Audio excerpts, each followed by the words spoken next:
Morning, good evening, everyone.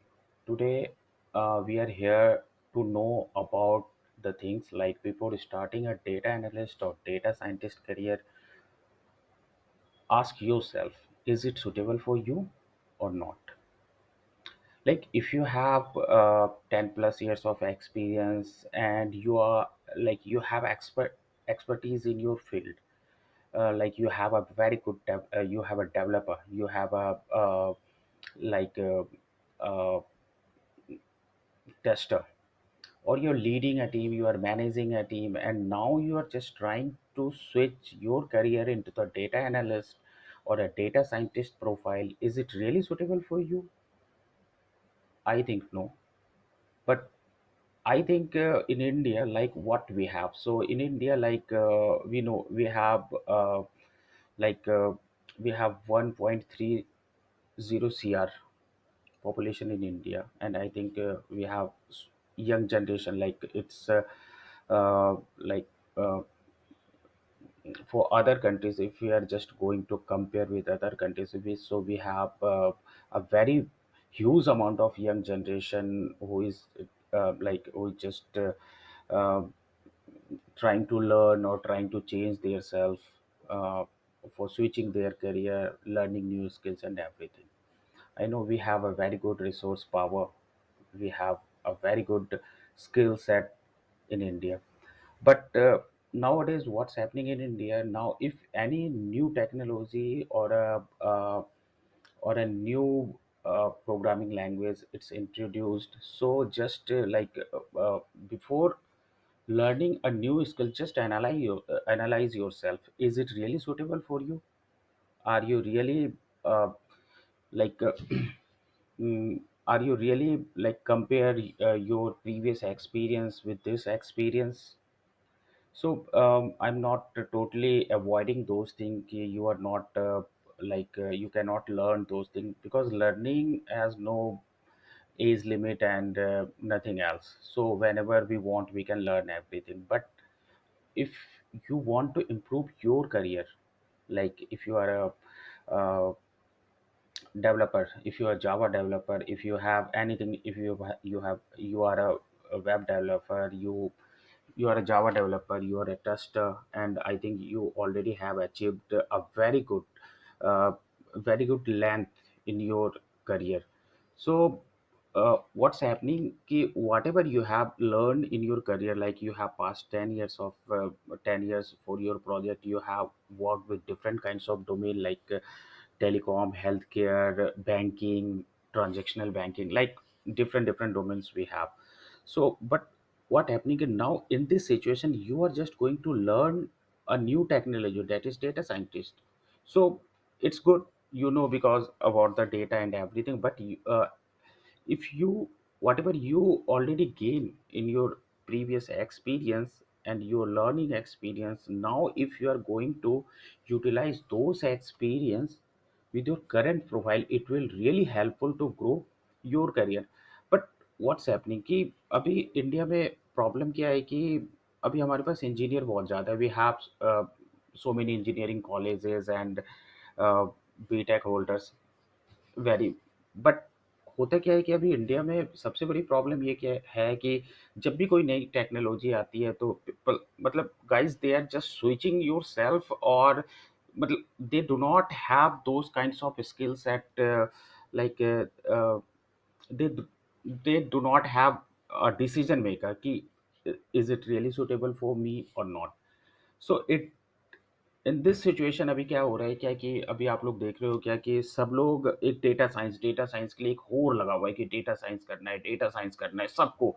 इसमें benefit किसका हो रहा है और लॉस किसका हो रहा है? जस्ट कंपेयर योर सेल्फ कि अभी क्या हो रहा है कि अभी देखो मार्केट में जो आपकी ओल्ड टेक्नोलॉजीज है वो एंड नहीं हुई है. कभी आपको ऐसा लग रहा है कि एक डेटा साइंस या एक डेटा एनालिस्ट, एक application developer, like if you are using any software, तो आपको लग रहा है कि एक डेटा साइंस वाला बंदा सॉफ्टवेयर डेवलप कर पाएगा? तो सॉफ्टवेयर डेवलपमेंट कभी बंद नहीं हुआ है, और जब तक सॉफ्टवेयर डेवलपमेंट है तब तक टेस्टिंग है.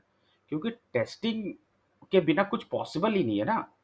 if you analyze those things कि like NASA स्पेस एक्स एक प्रोग्राम है जिसमें छः, I don't have much idea about this. I think 6 year का डेवलपमेंट है, 4 ईयर की टेस्टिंग है। तो टेस्टिंग प्रोफाइल इट्स नॉट कि मतलब वो खत्म हो गया कि if you are a tester आपकी कोई वैल्यू नहीं है, if you are a developer आपकी कोई वैल्यू नहीं है, आपकी मार्केट में वैल्यू नहीं है। तो मेरा ये कहना है कि 8 या 10 साल के बाद अगर आप करियर स्विच करना चाह रहे हो डेटा साइंस के प्रोफाइल के लिए, जो मतलब it's not suitable, you are wasting your money. इसमें बेनिफिट सिर्फ इंस्टीट्यूट्स का हो रहा है, ऑनलाइन इंस्टीट्यूट्स हैं जो आपको, आप कभी उनके पास जाओगे तो वो कभी आपको ये नहीं कहेंगे कि you need not to learn, you can do it, you can do it because you are paying over there ना। तो इसमें उनका बेनिफिट है। But if you are earning money, अगर आप पैसे कमा रहे हो और आपको now you have to spend money in a for getting a valuable, like the valuable price.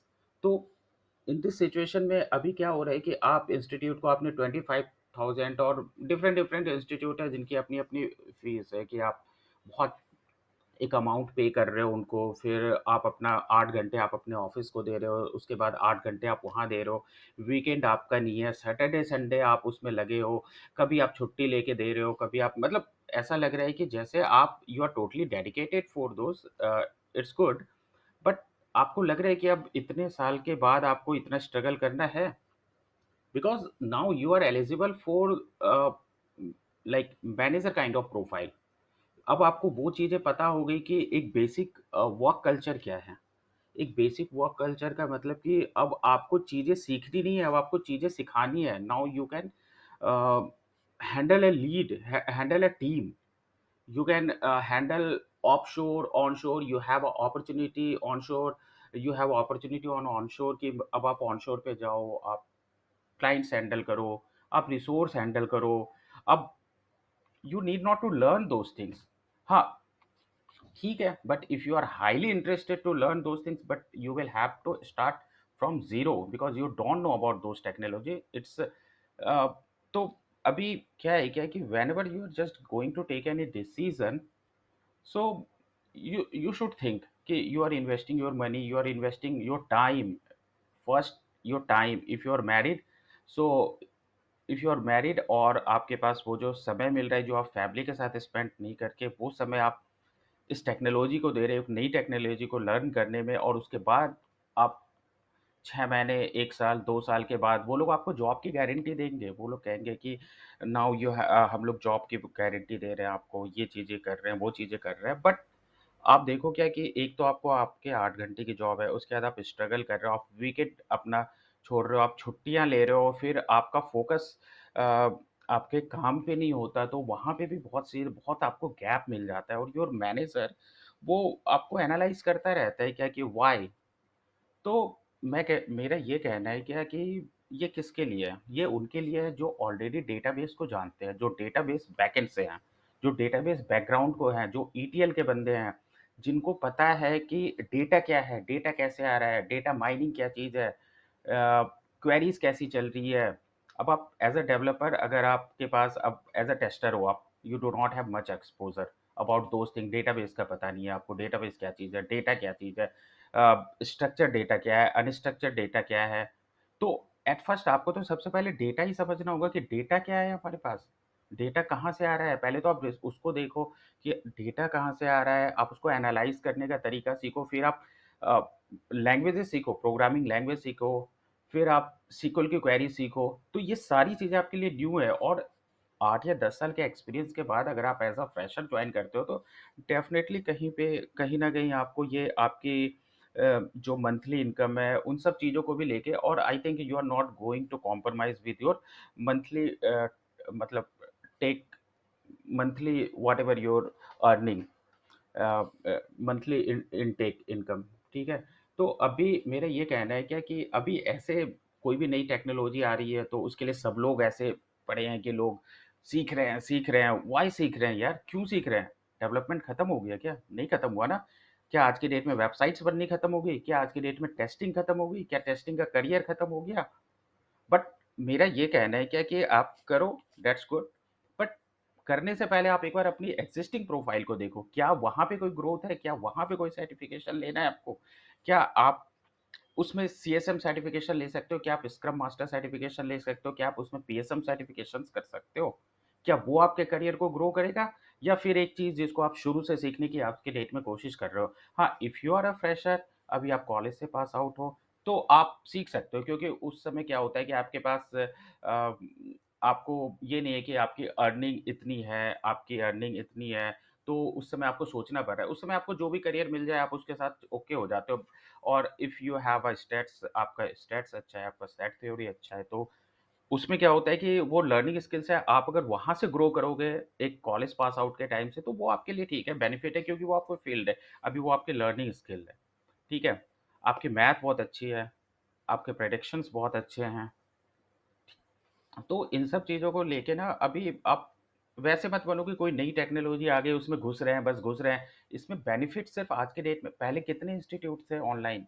कुछ भी नहीं था। आज की डेट में इतने ऑनलाइन इंस्टीट्यूट है, क्योंकि उनको यहाँ बेनिफिट दिख रहा है, वो यहाँ इन्वेस्ट कर रहे हैं। लोग जॉब के साथ-साथ अपनी बहुत सारे यूट्यूब चैनल्स हैं जहाँ पे उन्होंने फ्री इस तरीके की लर्निंग आपको प्रोवाइड कर रखी है, क्या कि आप उसमें सीखो, हाँ, ये आप कर सकते हो, like those kinds of motivational speech. But मेरा कहना है कि ठीक है, आप एक बार देखो, इट्स अप टू यू कि आप कैसे कर रहे हो, नहीं कर रहे हो। लेकिन आज के डेट में इतने सारे इंस्टीट्यूट्स हैं और वो रनिंग है, आप एक-एक बैच में 100 प्लस स्टूडेंट्स होते हैं और ऐसे बैचेस वीकेंड पे चल रहे हैं। अ अ, वीकेंड में कौन जॉइन कर रहा है उस बैचेस को? जो ऑलरेडी जॉब होल्डर्स हैं। तो वो जॉब करके मतलब दे आर अर्निंग मनी और स्पेंडिंग हियर। आप बताओ कि आपके 2 दिन आपने इंस्टीट्यूट को दे दिए, 2 दिन के बाद फिर आपके पास जो टाइम बचा है, क्या आपके पास प्रैक्टिस का टाइम है? जो चीज़ें आप कर रहे हो वो आपके माइंड में है। आप उसके लिए हैबिचुअल हो, आप उसके लिए एडिक्टेड हो। कल की डेट में अगर आपने उसमें कुछ ग्रोथ का देखा ना, तो आप पुराने स्किल्स को और पुराने एक्सपीरियंस को काउंट करके आप ऊपर बढ़ सकते हो। उसमें आपका बेनिफिट है, उसमें आपका फ़ायदा है। But now after 8 years, after 10 years, after 5 years of experience, you are just moving towards those direction that's totally new for you. ठीक है, अगर आपको करना ही है तो if you are really interested, तो you have only one option कि you like you can take a break off 5 to 6 months। फिर आप डेडिकेशन दो उस पे, आप 100% डेडिकेशन दो उस पे। आप 3-4 महीने का डेडिकेशन दो, क्योंकि आपने देखा होगा कि ऐसे यूपीएससी या PCS, like those kinds of examinations के लिए, कैट वगैरह, इनके लिए एक डेडिकेशन की ज़रूरत होती है कि तुम्हारे पास, आपके पास कुछ नहीं है, you have a dedicated time, और आप अपना डेडिकेटेड टाइम उनको देना चाहते हो, तभी कोई चीज़ें सफल हो पाती है। You take a break, if you have a backup, take a break, and after that try to learn. सीखो, आपने वीकेंड की क्लासेस ली तो आपके पास 5 दिन है प्रैक्टिस करने के लिए, कैसे करोगे आप? चलो, आपने एक अच्छा इंटरव्यू निकाल भी लिया, लेकिन क्या आपको वहाँ पे हमेशा एक डर लगा रहेगा कि you can not perform because you do not have much exposure.